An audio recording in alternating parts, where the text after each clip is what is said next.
नमस्कार दोस्तों, आज तारीख 26 नवंबर 2025, दिन बुधवार। चलिए आज जानेंगे अब तक की 50 बड़ी खबरें। इससे पहले कि अगर आप चैनल पर नए हो तो चैनल को सब्सक्राइब और हाँ, दोस्तों के साथ शेयर जरूर करें और कमेंट्स में अपना राज्य और जिला का नाम जरूर लिखें। भारत पिछले 3 साल में सबसे कम रूसी तेल खरीदेगा। दिसंबर में 18 लाख की जगह 6 lakh barrel per day crude आयात का अनुमान। अमेरिका यूई प्रतिबंधों का असर। भारत का रूसी तेल आयात दिसंबर में 3 साल के न्यूनतम स्तर पर आ सकता है। अभी भारत रूस से करीब 18 लाख बैरल प्रतिदिन क्रूड ऑयल खरीद रहा है। दिसंबर में ये 6 से 6.5 लाख बीपीडी रहने का अनुमान है। मीडिया रिपोर्ट्स के मुताबिक भारतीय रिफाइनरी कंपनियों ने अमेरिकी, यूरोपीय और ब्रिटिश प्रतिबंधों का उल्लंघन न हो, इसके लिए रूसी कच्चे तेल की खरीदी में तेजी से कटौती शुरू कर दी है। सुप्रीम कोर्ट बोला, हिरासत में मौतें बर्दाश्त नहीं, केंद्र राज्य को नोटिस, थानों में सीसीटीवी पर 16 दिसंबर तक रिपोर्ट मांगी। सुप्रीम कोर्ट ने मंगलवार को कहा कि पुलिस हिरासत में होने वाली मौतें सिस्टम पर धब्बा है और अब देश इसे बर्दाश्त नहीं करेगा। साथ ही कोर्ट ने सभी राज्यों और केंद्र की ओर से थानों में सीसीटीवी को लेकर मांगी गई रिपोर्ट न सौंपने पर नाराजगी जताई। जस्टिस विक्रमनाथ और जस्टिस संदीप मेहता के बेंच ने कहा कि अगर 16 दिसंबर तक रिपोर्ट नहीं आई तो संबंधित राज्यों के मुख्य सचिव और केंद्रीय एजेंसियों के निदेशक को कोर्ट में खुद पेश होना पड़ेगा और देरी की वजह बतानी होगी। कर्नाटक सीएम बदलने की अटकलें, शिव कुमार बोले ये सीक्रेट डील। सीएम सिद्धारमैया ने कहा हाईकमान अंतिम फैसला ले। खड़गे बोले सार्वजनिक चर्चा नहीं करेंगे। कर्नाटक में मुख्यमंत्री बदलने की अटकलों पर मंगलवार को एक ही दिन में कांग्रेस अध्यक्ष, कर्नाटक के मुख्यमंत्री और उप मुख्यमंत्री के बयान आए। डिप्टी सीएम और कर्नाटक कांग्रेस अध्यक्ष डीके शिव कुमार ने कहा, मैं मुख्यमंत्री बदलाव पर सार्वजनिक रूप से कुछ नहीं कहूंगा, ये हम 4-5 लोगों के बीच की सीक्रेट डील है। ममता बोली, चुनाव आयोग अब बीजेपी आयोग बन गया है। कहा, ये निष्पक्ष संस्था नहीं। 10 टीएमसी सांसद 28 नवंबर को इलेक्शन कमीशन से मिलेंगे। पश्चिम बंगाल की सीएम ममता बनर्जी ने मंगलवार को कहा कि चुनाव आयोग अब निष्पक्ष नहीं रहा, ये बीजेपी आयोग बन गया है। उन्होंने कहा कि अगर उन्हें बंगाल में चुनौती दी गई तो वे पूरे देश में बीजेपी की नींव हिला देंगी। ममता बोनगांव में एंटी CAR रैली में को संबोधित कर रही थी। ममता ने दावा किया कि यदि राज्य के मतुआ बहुल क्षेत्रों में रहने वाले लोग नागरिकता संशोधन अधिनियम यानी CA के तहत स्वयं को विदेशी घोषित करते हैं तो उन्हें तुरंत वोटर लिस्ट से हटा दिया जाएगा। अयोध्या राम मंदिर पर फहराई धर्म ध्वजा, मोदी भावुक हुए, बोले अब मानसिक गुलामी से मुक्ति का लक्ष्य। इसने राम को भी काल्पनिक बता दिया। अयोध्या का राम मंदिर आज संपूर्ण हो गया। प्राण प्रतिष्ठा के 673 दिनों बाद पीएम मोदी और RSS प्रमुख मोहन भागवत ने मंदिर के शिखर पर ध्वजारोहण किया। सुबह 11:30 बजे अभिजीत मुहूर्त में बटन दबाते ही 2 किलो की केसरिया ध्वजा 161 फीट ऊंचे शिखर पर फहराने लगी। पीएम भाव विभोर हो गए। उन्होंने धर्म ध्वजा को हाथ जोड़कर प्रणाम किया। ढाबा भुने चने में मिलाया जा रहा कैंसर करने वाला केमिकल। शिवसेना सांसद ने JP नड्डा से शिकायत की, कहा करोड़ों लोगों की जिंदगी खतरे में। शिवसेना UBT सांसद प्रियंका चतुर्वेदी ने सोमवार को खाने की चीजों में रंगों के इस्तेमाल पर केंद्रीय स्वास्थ्य मंत्री JP नड्डा को लेटर लिखा। उन्होंने कहा, भुने चने और दूसरे खाने पीने की चीजों में गैर कानूनी तरीके से औरामाइन नाम की खतरनाक डाई मिलाई जा रही है जो कैंसर पैदा कर सकती है। प्रियंका ने लिखा, औरामाइन डाई कपड़े और चमड़े में रंगने के लिए इस्तेमाल होती है, लेकिन कुछ लोग इसे खाने की चीजों में डालकर उन्हें चमकदार और रंगीन बना रहे हैं। ये food safety and standards act का उल्लंघन है। CJI बनने के बाद जस्टिस सूर्यकांत ने 17 केस सुने। पहले ही दिन ओरल मेंशनिंग बंद की, अब लिखित अपील होगी। कहा कि न्याय रुकना नहीं चाहिए। भारत के नए मुख्य न्यायाधीश जस्टिस सूर्यकांत ने सोमवार को कार्यभार संभालते ही सुप्रीम कोर्ट की प्रक्रिया में बड़ा बदलाव किया। उन्होंने मामलों की अर्जेंट लिस्टिंग के लिए ओरल यानी मौखिक मेंशनिंग बंद की है। पहले दिन जस्टिस सूर्यकांत ने लगभग 2 घंटे की कार्यवाही में 17 मामलों की सुनवाई की। CJI सूर्यकांत से पहले पूर्व CJI संजीव खन्ना ने भी मौखिक मेंशनिंग की प्रथा बंद की थी। पूर्व CJI BR गवई ने इसे दोबारा शुरू किया था। इथियोपिया में 12,000 साल बाद ज्वालामुखी फटा। राख का 15 किलोमीटर ऊंचा गुबार उठा। 4300 किलोमीटर दूर दिल्ली पहुंचा। एयर इंडिया की 11 उड़ानें रद्द। इथियोपिया का हेलीगुबी ज्वालामुखी 12,000 साल बाद रविवार को फट गया। इस विस्फोट से उठने वाली राख और सल्फर डाइऑक्साइड करीब 15 किलोमीटर ऊंचाई तक पहुंच गई। ये लाल सागर पार करते हुए यमन और ओमान तक फैल गई। सोमवार रात करीब 11 बजे ये राख इथियोपिया से 4300 किलोमीटर दूर भारत के राजस्थान, गुजरात, महाराष्ट्र, दिल्ली, एनसीआर और पंजाब तक फैल गई। भारतीय मौसम विज्ञान विभाग ने कहा है कि राख के बादल मंगलवार शाम 7:30 बजे तक भारत से साफ हो जाएंगे और चीन की ओर बढ़ जाएगी। एससी बोला, सहमति से संबंध और रेप में अंतर, रिलेशनशिप टूटने पर आरोप नहीं लगा सकते, शादी के वादे पर संबंध बना साबित करना होगा। सुप्रीम कोर्ट ने सोमवार को एक मामले में फैसला सुनाते हुए कहा कि लंबे समय तक सहमति से बना रिश्ता टूट जाए, शादी ना हो पाए तो ऐसे हालात में इसे रेप नहीं माना जा सकता। जस्टिस बीवी नागरत्ना और जस्टिस आर महादेवन की बेंच ने कहा कि ऐसे मामलों में कानून का गलत इस्तेमाल नहीं होना चाहिए। रेप जैसे आरोप तभी लगाए जाएं जब वास्तव में जबरदस्ती, डर, दबाव या सहमति की कमी हो। चीन बोला, अरुणाचल हमारा, इस पर भारत का अवैध कब्जा, हम इसे मान्यता नहीं देते। भारतीय मूल की महिला से बदसलूकी के आरोपों भी नकारे। चीन ने एक बार फिर अरुणाचल प्रदेश को अपना हिस्सा बताया है। मंगलवार को चीनी विदेश मंत्रालय की प्रवक्ता माओ निंग ने कहा कि जांगनान अरुणाचल प्रदेश हमारा हिस्सा है। उन्होंने कहा कि चीन ने भारत के अवैध तरीके से बसाए अरुणाचल प्रदेश को कभी मान्यता नहीं दी।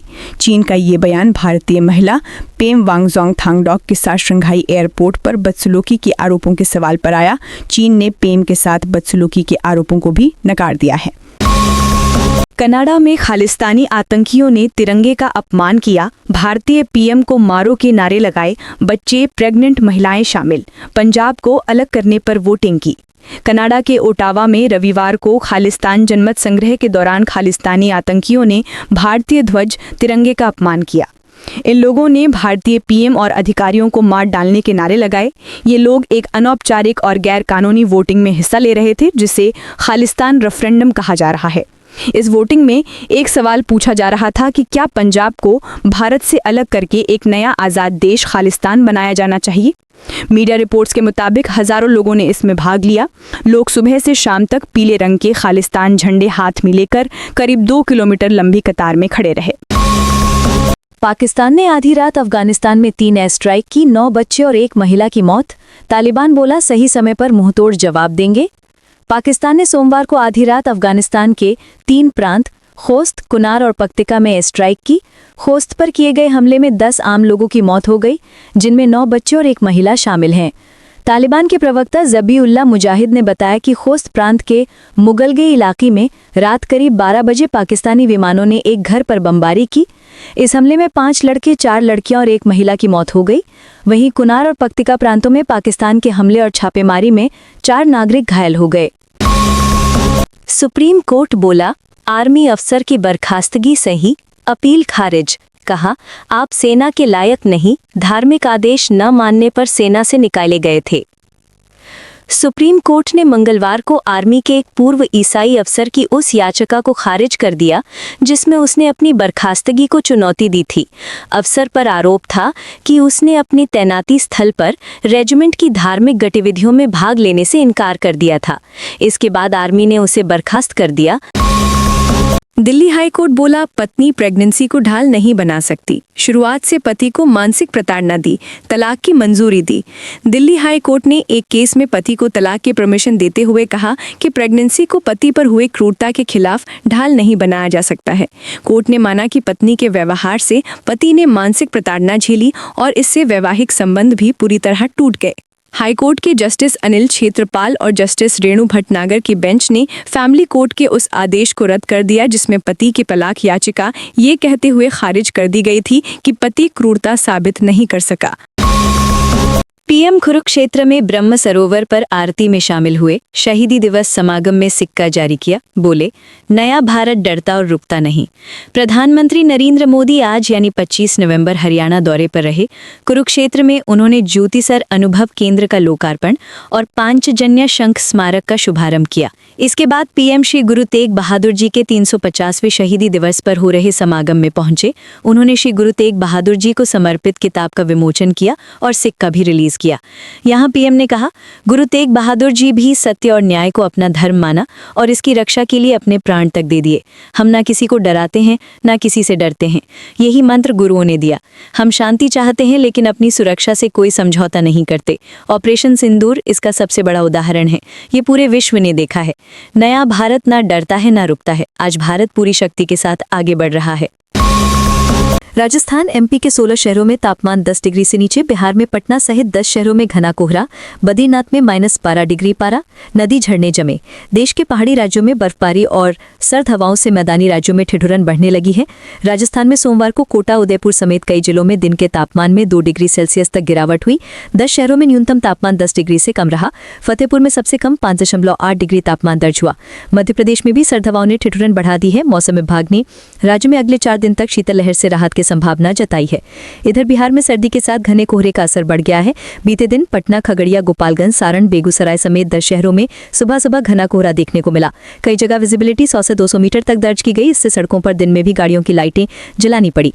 उत्तराखंड में पारा गिरने के साथ सर्द हवाएं चल रही हैं। बद्रीनाथ में सोमवार को तापमान -12 डिग्री पहुंच गया।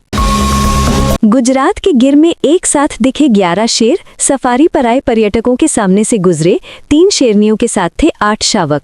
एशियाटिक लायंस के लिए फेमस गुजरात के गिर नेशनल पार्क में रविवार को एक साथ 11 शेरों का झुंड नजर आया। इसमें 3 शेरनियों के साथ 8 शावक थे। इनका वीडियो नेशनल पार्क में सफारी कर रहे पर्यटकों ने बनाया।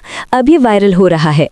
सफारी की एक जिप्सी के ड्राइवर वकार रानिया ने बताया कि आमतौर पर रास्ते में 1-2 शेर ही नजर आते हैं, लेकिन बीते रविवार को इतने सारे शेर देखे। मेरी जिप्सी के सामने से ही 11 शेरों का ये परिवार गुजरा। तमिलनाडु में एसआईआर के खिलाफ सुप्रीम कोर्ट में छठी याचिका, चुनाव आयोग को नोटिस भेजा। बंगाल और केरल सरकार ने भी एसआईआर को चुनौती दी। देश के 12 राज्यों व केंद्र शासित प्रदेशों में 4 नवंबर से स्पेशल इंटेंसिव रिवीजन यानी एसआईआर प्रक्रिया चल रही है। तमिलनाडु में भी हो रही एसआईआर प्रक्रिया को मरुमलार्ची द्रविड़ मुनेत्र कड़गम यानी एमडीएम के पार्टी प्रमुख वाइको ने सुप्रीम कोर्ट में चुनौती दी, जिस पर कोर्ट ने मंगलवार को चुनाव आयोग से जवाब मांगा है। वाइको ने कहा कि राज्य की ये रिवीजन प्रक्रिया कई नियमों और लोगों के मूल अधिकारों का उल्लंघन करती है। कोर्ट इस मामले में अगली सुनवाई 2 दिसंबर को करेगा। यूपी बिहार के 77,000 डिलीवरी मामलों पर अमेरिकी रिपोर्ट। प्राइवेट अस्पतालों में प्रति 1,000 नवजातों में से 51 की मौत, सरकारी आंकड़ा सिर्फ 32। अमेरिका के research institute for compassionate economics के शोधकर्ता नेतन फ्रांस की नई स्टडी सामने आई है। इसमें खुलासा हुआ है कि भारत के उत्तर प्रदेश और बिहार के ग्रामीण इलाकों में प्राइवेट अस्पतालों में जन्म लेने वाले नवजात बच्चों की मौत का खतरा सरकारी अस्पतालों की तुलना में 60% अधिक है। नेशनल फैमिली हेल्थ सर्वे 4 और नेशनल फैमिली हेल्थ सर्वे 5 के 77,000 डिलीवरी केसेस का विश्लेषण किया गया। इसमें सामने आया कि प्राइवेट अस्पतालों में नवजात मृत्यु दर प्रति 1,000 में से 51 है, जबकि सरकारी अस्पतालों में ये सिर्फ आंकड़ा प्रति 1,000 पर 32 का है। नैनो बनाना प्रो से अब फर्जी आधार और पैन कार्ड बन रहे। फोटो, नाम और डिटेल्स डालकर रियल जैसे बन जाते हैं डॉक्यूमेंट्स। गूगल की सेफ्टी गाइडलाइंस पर सवाल। गूगल का नया एआई मॉडल नैनो बनाना प्रो तेजी से पॉपुलर हो रहा है, लेकिन इससे अब फर्जी आधार और पैन कार्ड भी जनरेट किए जा रहे हैं। मीडिया रिपोर्ट्स के मुताबिक ये बात सामने आई कि ये मॉडल यूजर्स के प्रॉम्प्ट पर बिना किसी चेतावनी के रियलिस्टिक लुकिंग डॉक्यूमेंट बना देता है। इसमें यूजर का फोटो, फर्जी नाम और आईडी नंबर्स सब कुछ रियल आईडी की तरह ऐड हो जाते हैं। ये प्राइवेसी और फ्रॉड का बड़ा खतरा पैदा कर रहा है। सोना 1,811 रुपये महंगा होकर 1,25,119 रुपये पर पहुंचा। चांदी का भाव 2,670 रुपये चढ़कर 1,56,320 रुपये हुआ। इस साल सोना 48,987 रुपये और चांदी 70,303 रुपये महंगी हुई। सोना के दाम में आज यानी मंगलवार 25 नवंबर को तेजी देखने को मिली है। India Boolean and jewellers association IBGA के अनुसार 10 ग्राम सोना 811 रुपये महंगा 1,25,119 रुपये पर पहुंच गया है। कल 10 ग्राम सोना 1,23,308 रुपये का था। वहीं चांदी 2,670 रुपये महंगी होकर 1,56,320 रुपये पर पहुंच गई है। इससे पहले चांदी की कीमत 1,53,650 रुपये प्रति 10 ग्राम थी। 17 अक्टूबर को सोने ने 1,30,874 रुपये और 14 अक्टूबर को चांदी ने 1,78,100 रुपये का ऑल टाइम हाई बनाया था। भारत में बचे 5,800 मिनाशी यहूदियों को ले जाएगा इजराइल। अगले 5 साल में अपने यहाँ बसाएगा। अभी नॉर्थ ईस्ट राज्य में रहते हैं।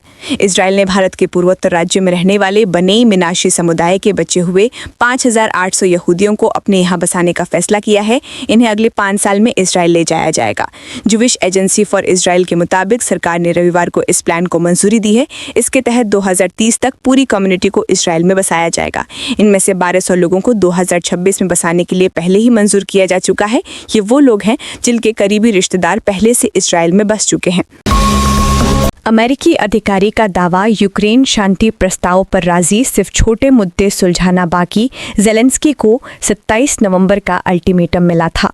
रूस के साथ चल रही जंग को खत्म करने के लिए यूक्रेन ट्रंप के शांति प्रस्ताव पर राजी हो गया है। CNN की रिपोर्ट के मुताबिक ये दावा एक वरिष्ठ अमेरिकी अधिकारी ने किया है। अब सिर्फ कुछ छोटे मुद्दे सुलझाना बाकी है।